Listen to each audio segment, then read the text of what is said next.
ओम शांति। आज 27/4/24 साकार महावाक्य। मधुर संतान माने तुम्हें बाबा ठारू हेल्थ वेल्थ एवं हैप्पीनेस बा स्वास्थ्य संपत्ति और खुशी रूपक संपत्ति नेबा पई आसीछ।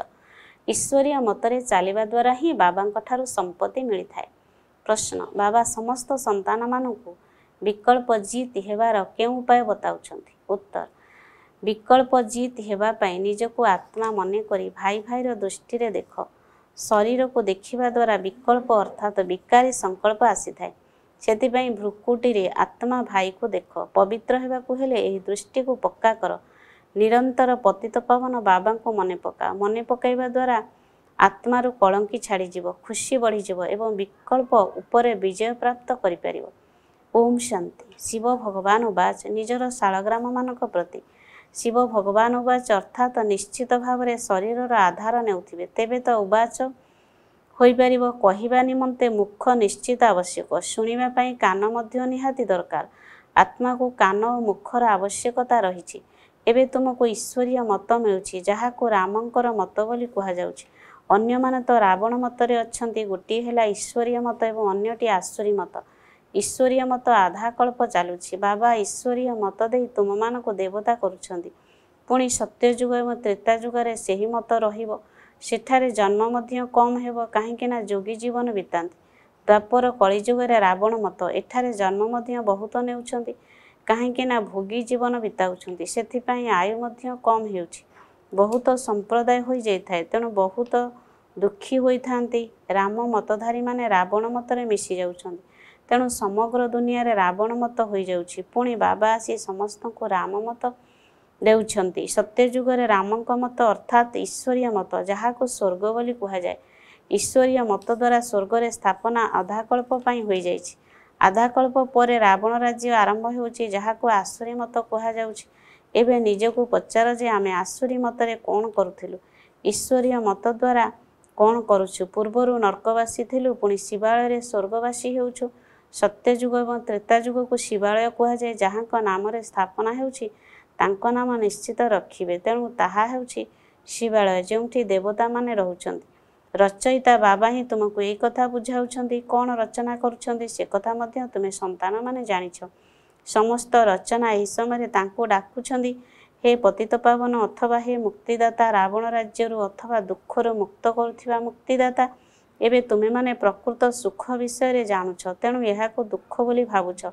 नचेते केही एहाको दुःख बोली भाबु नाहंती। जेपरि बाबा मनुष्य सृष्टिर बीजरूप ज्ञानर सागर अटंती सेहीपरि तुमे मध्य ज्ञानर सागर हेउछ। बीजरे वृक्षर ज्ञान रहिथाय किंतु ता हेउछि जड़।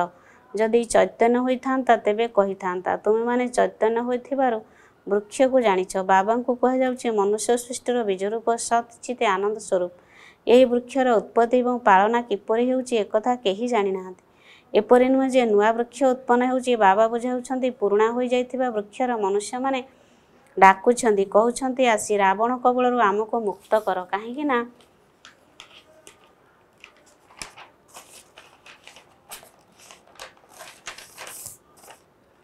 काहेकिना वर्तमान रावण राज्य चलीछि। मनुष्य तो रचयिता किंबा रचना को जानि नाहंती। स्वयं बाबा कहउछंती मु थरे मात्र स्वर्ग तैयारी करूछि।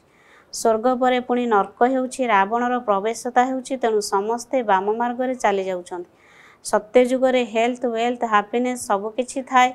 तुमे एठाकू बाबांक ठारू स्वास्थ्य संपत्ति एवं खुशी नेबा पई आसीछ काहेकिना स्वर्ग रे केबे दुख रहिबो नाही। तुमर मनरे रहिछि जे आमे कल्प कल्प पुरुषोत्तम संगम जुगरे पुरुषार्थ करूछु। एहार नाम केते सुंदर।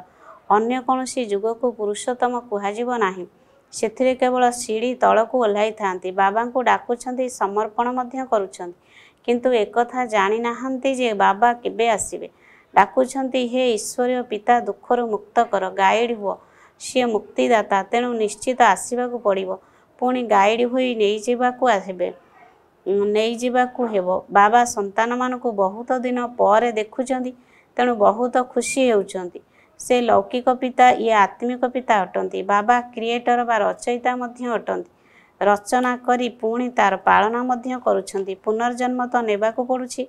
काहार 10 तो काहार 12 संतान होइथांती କିନ୍ତୁ ସେସବୁ ଲୌକିକ ସୁଖ ଯାହା କାକବିଷ୍ଟା ସମାନ ଅଟେ। ସମସ୍ତେ ତମ ପ୍ରଧାନ ହୋଇଯାଇଥାନ୍ତି। ତମ ପ୍ରଧାନତା କାରଣରୁ ବହୁତ କମ୍ ସୁଖ ରହିଛି। ତୁମେମାନେ ସତ୍ତ୍ୱପ୍ରଧାନ, ତେଣୁ ବହୁତ ସୁଖ ଭୋଗ କରିବ ଏବଂ ସତ୍ତ୍ୱପ୍ରଧାନ ହେବାର ଯୁକ୍ତି ମଧ୍ୟ ବାବା ହିଁ ଆସି ବୁଝାଉଛନ୍ତି।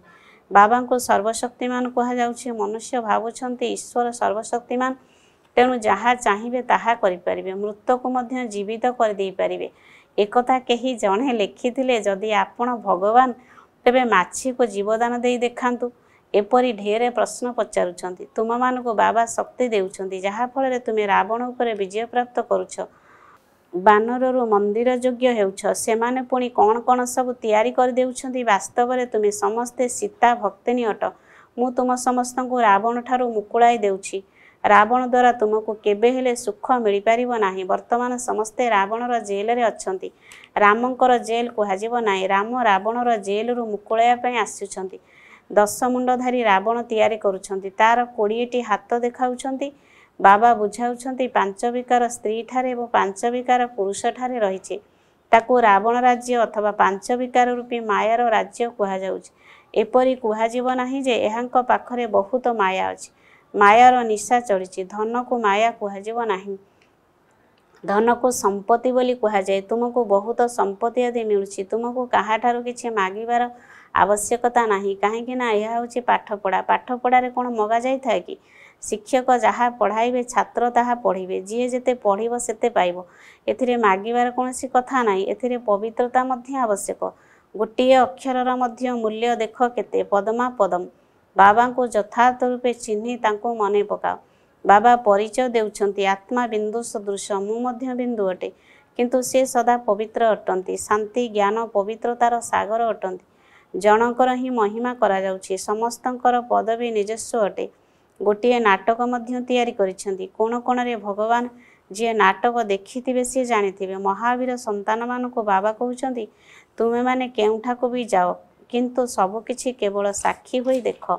ଏବେ ତୁମେ ରାମରାଜ୍ୟ ସ୍ଥାପନ କରୁଛ, ରାବଣ ରାଜ୍ୟକୁ ସମାପ୍ତ କରିଦେଉଛ। ଏହା ହେଉଛି ବେହଦର କଥା। ସେମାନେ ଲୌକିକ କାହାଣୀ ତିଆରି କରିଦେଇଛନ୍ତି। ତୁମେ ହେଉଛ ଶିବଶକ୍ତି ସେନା।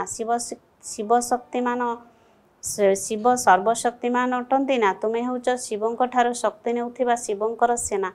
ସେମାନେ ମଧ୍ୟ ଶିବସେନା ନାମ ରଖିଦେଇଛନ୍ତି। ବର୍ତ୍ତମାନ ତୁମର ନାମ କ'ଣ ରଖାଯିବ? ତୁମର ନାମ ରହିଛି ପ୍ରଜାପିତା ବ୍ରହ୍ମା କୁମାର କୁମାରୀ। ସମସ୍ତେ ତ ଶିବଙ୍କ ସନ୍ତାନ। ସମଗ୍ର ଦୁନିଆର ଆତ୍ମାମାନେ ତାଙ୍କର ସନ୍ତାନ। ଶିବଙ୍କଠାରୁ ତୁମକୁ ଶକ୍ତି ମିଳୁଛି। ଶିବ ବାବା ତୁମକୁ ଜ୍ଞାନ ଶିଖାଉଛନ୍ତି, ଯାହାଙ୍କଠାରୁ ତୁମକୁ ଏତେ ଶକ୍ତି ମିଳୁଛି ଯେ ଅଧାକଳ୍ପ ତୁମେ ସମଗ୍ର ବିଶ୍ୱ ଉପରେ ରାଜ୍ୟ କରୁଛ। ଏହା ତୁମର ଯୋଗବଳ ଏବଂ ତାଙ୍କର ହେଉଛି ବାହୁବଳ। ଭାରତର ପ୍ରାଚୀନ ରାଜଯୋଗର ଗାୟନ ରହିଛି। ଚାହୁଁଛନ୍ତି ମଧ୍ୟ ଭାରତର ପ୍ରାଚୀନ ଯୋଗ ଶିଖିବୁ, ଯାହାଦ୍ୱାରା ସ୍ୱର୍ଗ ସ୍ଥାପନ ହୋଇଥିଲା। ଏକଥା ମଧ୍ୟ କହୁଛନ୍ତି, ଖ୍ରୀଷ୍ଟଙ୍କଠାରୁ ଏତେ ବର୍ଷ ପୂର୍ବରୁ ସ୍ୱର୍ଗ ଥିଲା। କିପରି ତିଆରି ହୋଇଥିଲା? ଯୋଗବଳ ଦ୍ୱାରା। ତୁମେ ହେଉଛ ପ୍ରବୃତ୍ତିମାର୍ଗୀ ସନ୍ନ୍ୟାସୀ। ସେମାନେ ଘରଦ୍ୱାର ଛାଡ଼ି ଜଙ୍ଗଲକୁ ଚାଲି ଯାଉଛନ୍ତି। ଡ୍ରାମା ଅନୁସାରେ ପ୍ରତ୍ୟେକଙ୍କୁ ପାର୍ଟ ମିଳିଛି। ଏତେ ଛୋଟ ବିନ୍ଦୁରେ କେତେ ପାର୍ଟ ରହିଛି, ଯାହାକୁ କୁଦରତ ବୋଲି କୁହାଯିବ।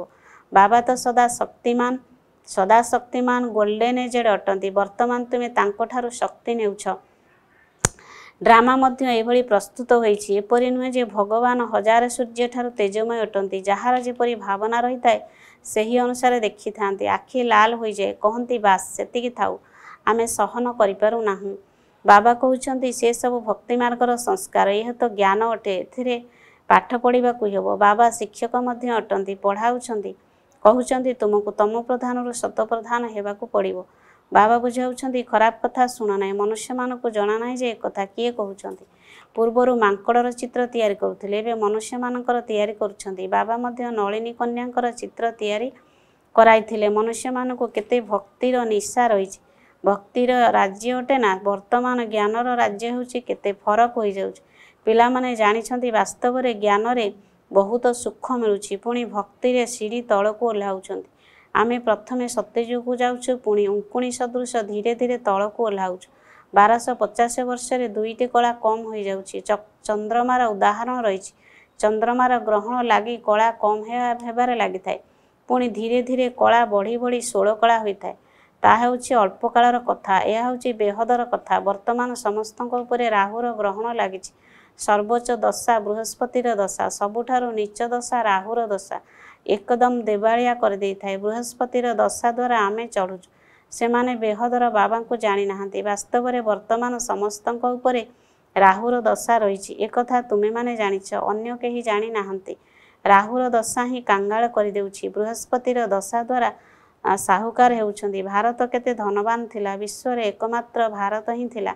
ସତ୍ୟଯୁଗରେ ରାମ ରାଜ୍ୟ ପବିତ୍ର ରାଜ୍ୟ ଥାଏ, ଯାହାର ମହିମା ହେଉଛି ଅପବିତ୍ର ରାଜାମାନେ ଗାୟନ କରୁଛନ୍ତି, ଆମେ ନିର୍ଗୁଣ, ଆମ ପାଖରେ କୌଣସି ଗୁଣ ନାହିଁ। ଏପରି ସଂସ୍ଥା ମଧ୍ୟ ତିଆରି କରିଛନ୍ତି ଯାହାର ନାମ ରଖିଛନ୍ତି ନିର୍ଗୁଣ ସଂସ୍ଥା। ଆରେ ଏ ସମଗ୍ର ଦୁନିଆ ହିଁ ନିର୍ଗୁଣ ସଂସ୍ଥା ଅଟେ। କେବଳ ଜଣଙ୍କର କଥା ନୁହେଁ, ପିଲାମାନଙ୍କୁ ସର୍ବଦା ମହାତ୍ମା କୁହାଯାଇଥାଏ। ତୁମେ ପୁଣି କହୁଛ କୌଣସି ଗୁଣ ନାହିଁ। ସମଗ୍ର ଦୁନିଆରେ କୌଣସି ଗୁଣ ନାହିଁ, ତେଣୁ ରାହୁର ଦଶା ପଡ଼ିଛି। ବାବା କହୁଛନ୍ତି ଦାନ ଦେଲେ ଗ୍ରହଣ ଛାଡ଼ିଯିବ। ବର୍ତ୍ତମାନ ସମସ୍ତଙ୍କୁ ତ ଦେବାକୁ ହେବ ନା। ଦେହ ସହିତ ଦେହର ସମସ୍ତ ଧର୍ମକୁ ଛାଡ଼।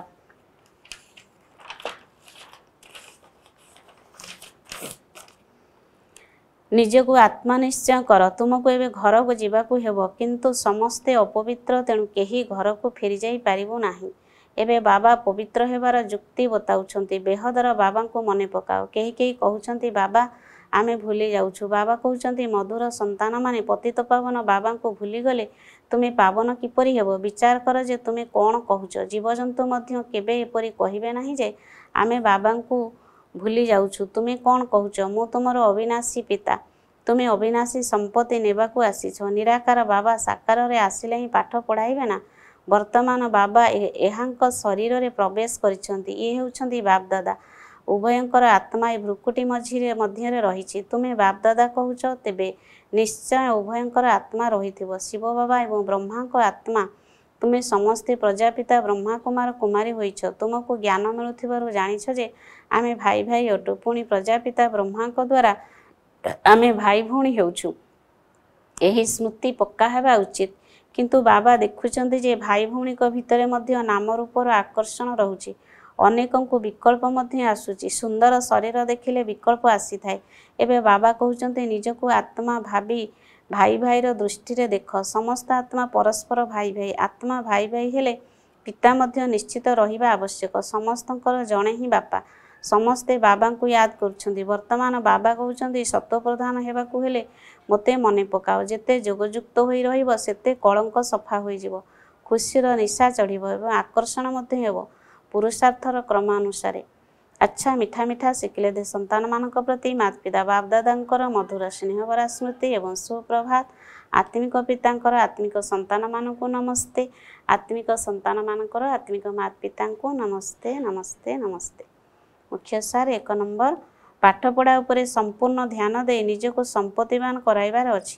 କାହାକୁ କିଛି ବି ମାଗିବାର ନାହିଁ। ଏକମାତ୍ର ବାବାଙ୍କର ସ୍ମୃତି ଏବଂ ପବିତ୍ରତାର ଧାରଣା ଦ୍ୱାରା ପଦ୍ମାପଦମ୍ପତି ହେବାକୁ ପଡ଼ିବ। 2 ନମ୍ବର, ରାହୁର ଗ୍ରହଣରୁ ମୁକ୍ତ ହେବା ପାଇଁ ବିକାରଗୁଡ଼ିକୁ ଦାନ ଦେବାକୁ ହେବ। ଖରାପ କଥା ଶୁଣ ନାହିଁ। ଯେଉଁ କଥା ଦ୍ୱାରା ତଳକୁ ଓହ୍ଲାଉଛ, ନିର୍ଗୁଣ ହୋଇଛ, ତାକୁ ସବୁ ବୁଦ୍ଧିରୁ ଭୁଲିଯିବାକୁ ହେବ। ଆଜିର ବରଦାନ, ପ୍ରଥମେ ଆପଣର ମନ୍ତ୍ର ଦ୍ୱାରା ସମସ୍ତଙ୍କଠାରୁ ସୌମାନ ଅର୍ଥାତ୍ ସମ୍ମାନ ପ୍ରାପ୍ତ କରୁଥିବା ନିର୍ମାଣ ତଥା ମହାନ ଭବ। ଏହି ମହାମନ୍ତ୍ର ସର୍ବଦା ମନେ ରହୁ ଯେ ନିର୍ମାଣ ହିଁ ସର୍ବମହାନ ଅଟେ। ପ୍ରଥମେ ଆପଣ କରିବା ଅର୍ଥାତ୍ ପ୍ରଥମେ ଅନ୍ୟମାନଙ୍କୁ ସୁଯୋଗ ଦେଇ ନିଜେ ପଛରେ ରହିବା ହିଁ ସମସ୍ତଙ୍କଠାରୁ ସୌମାନ ପ୍ରାପ୍ତ କରିବାର ଆଧାର। ମହାନ ହେବାର ଏହି ମନ୍ତ୍ରକୁ ବରଦାନ ରୂପରେ ସର୍ବଦା ସାଥିରେ ରଖିଥାଅ। ବରଦାନ ଆଧାରରେ ପାଳିତ ହେବା ସହିତ ଉଡ଼ି ଉଡ଼ି ଲକ୍ଷ୍ୟସ୍ଥଳରେ ପହଞ୍ଚି ପାରିବ। କିନ୍ତୁ ମେହନତ ସେତେବେଳେ କରିବାକୁ ପଡ଼ୁଛି ଯେତେବେଳେ ବରଦାନକୁ କାର୍ଯ୍ୟରେ ଲଗାଉ ନାହୁଁ। ଯଦି ବରଦାନରେ ପାଳିତ ହେଉଛ, ବରଦାନକୁ କାର୍ଯ୍ୟରେ ଲଗାଇ ଚାଲୁଛ, ତେବେ ସବୁ ମେହନତ ସମାପ୍ତ ହୋଇଯିବ। ସର୍ବଦା ସଫଳତା ଏବଂ ସନ୍ତୁଷ୍ଟତାର ଅନୁଭବ କରିବାକୁ ଲାଗିବ। ଆଜିର ସ୍ଲୋଗାନ, ଚେହେରା ଦ୍ୱାରା ସେବା କରିବା ପାଇଁ ନିଜର ଖୁସିବାସିଆ ହର୍ଷିତ ତଥା ଗମ୍ଭୀର ସ୍ୱରୂପକୁ ଜାଗ୍ରତ କର। ଓମ୍ ଶାନ୍ତି।